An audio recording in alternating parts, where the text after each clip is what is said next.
Have you ever pondered the rise of religious indoctrination in Africa and its implications?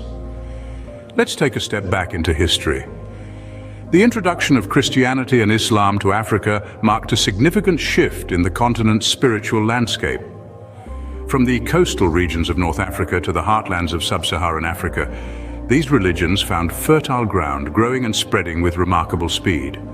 Religious leaders played a pivotal role in this process.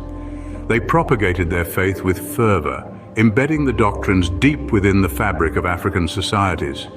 Through sermons, teachings, and community engagement, they consolidated the presence of these religions, creating a lasting impact that resonates to this day. But what was happening beneath the surface? As these religions took root, so did the process of religious indoctrination. It became an inherent part of the religious experience, subtly shaping the beliefs and practices of millions. This powerful yet largely unnoticed force was setting the stage for a drama that continues to unfold in the 21st century.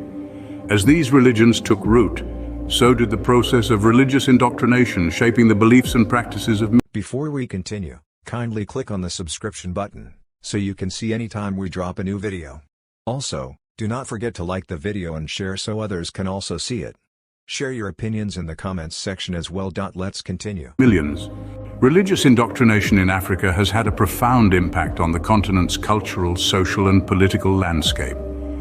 The doctrines that seeped into the fabric of African societies, intricately woven by religious leaders, have played a pivotal role in shaping societal norms, values, and structures.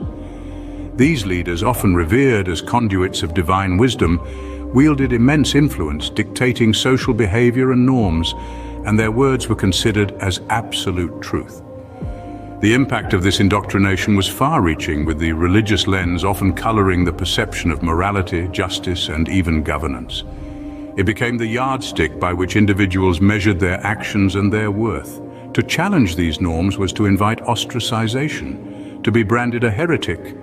Yet, as pervasive as this indoctrination was, it was not without its critics. Voices of dissent began to rise, questioning the unchecked power of religious leaders and challenging the status quo.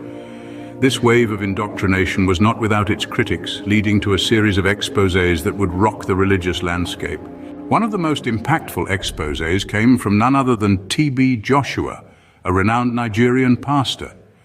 This charismatic figure, known for his prophetic ministry and large philanthropic efforts, took a bold step in revealing the dark underbelly of religious indoctrination.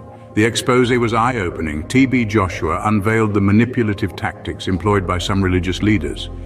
He spoke of psychological manipulation, where leaders preyed on the fears and vulnerabilities of their followers. He revealed how some leaders would use the promise of salvation and the fear of damnation to control their flock, exploiting their faith for personal gains. He also pointed out the use of guilt and public shaming as a method to enforce conformity.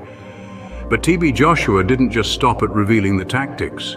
He went on to question the very institutions that enabled such exploitation. He asked the public to consider whether these institutions were truly serving their spiritual needs, or were they just tools of control. The impact of this exposé was immediate and far-reaching. It sent shockwaves through the public, triggering a wave of critical examination of religious leaders and institutions. People started questioning the motives of their leaders, the authenticity of their teachings, and the very nature of their faith. This wasn't just a simple exposé.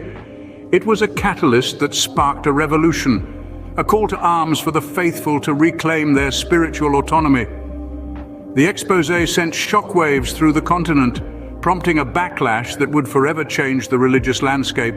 The backlash from T.B. Joshua's exposé was swift and far-reaching. The public reaction was a maelstrom of shock, disbelief, and anger.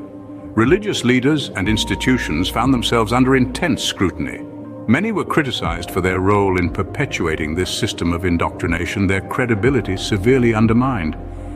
As the dust settled, a clear shift in public perception began to emerge.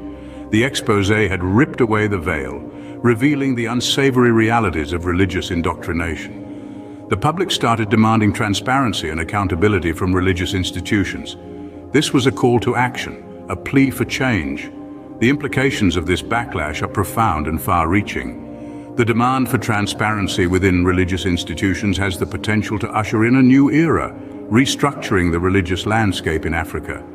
This could lead to a decline in indoctrination, as religious institutions are held to a higher standard of integrity and openness. The calls for accountability, if heeded, could see religious leaders being held responsible for their actions, leading to a more ethical and just religious environment. It could also result in more informed religious followers who are less susceptible to manipulation. This backlash has also ignited a broader conversation about the role of religion in society, the power dynamics within religious institutions, and the need for critical thinking and questioning within religious contexts. As we continue to grapple with the effects of T.B. Joshua's Exposé, one thing is clear: the conversation about religious indoctrination in Africa has only just begun.